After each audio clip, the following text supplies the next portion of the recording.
नमस्ते दोस्तों, सिंपल है बॉस में आपका स्वागत है। यह हमारी धूत ट्रांसमिशन लिमिटेड आईपीओ सीरीज का तीसरा और आखिरी भाग है। अगर आपने पहले दोनों भाग नहीं देखे, तो एक बार वापस जाकर ज़रूर देख लीजिए।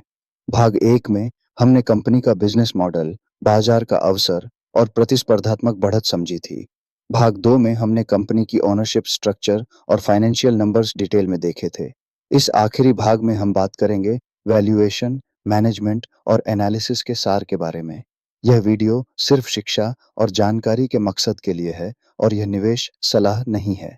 आइए शुरू करते हैं। आगे बढ़ने से पहले मैनेजमेंट के बारे में कुछ बातें समझ लेते हैं।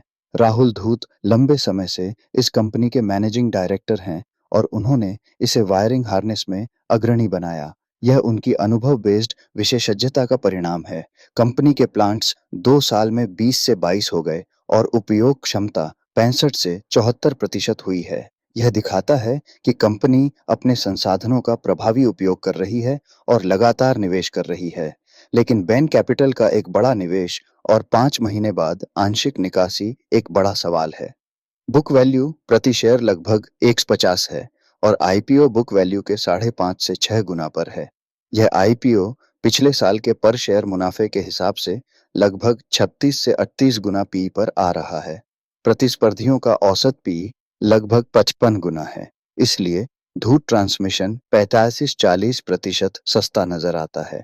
कंपनी का ईवी वायरिंग हार्नेस सेगमेंट में बाजार हिस्सा लगभग 70% है। बुक वैल्यू प्रति शेयर लगभग 150 रुपये है और आईपीओ बुक वैल्यू के 5.5 से 6 गुना पर है। तीनों हाल के आईपीओज में यह अपने प्रतिस्पर्धियों के मुकाबले उचित भाव पर आ रहा है। अगर सिर्फ बिजनेस देखें तो धूत ट्रांसमिशन एक मजबूत मार्केट लीडर है और ईवी परिवर्तन इसके लिए बड़ा अवसर है। लेकिन ओनरशिप स्ट्रक्चर और बेन कैपिटल की हालिया गतिविधियां चिंता का विषय हैं। मुनाफे का मार्जिन 3 साल से घट रहा है, जबकि रेवेन्यू ग्रोथ मजबूत है। सार यह है कि बिजनेस की गुणवत्ता अच्छी है, पर ओनरशिप और कैपिटल टाइमलाइन को समझना जरूरी है। यह 3 भाग की सीरीज रेड हेरिंग प्रोस्पेक्टस के एनालिसिस पर आधारित थी।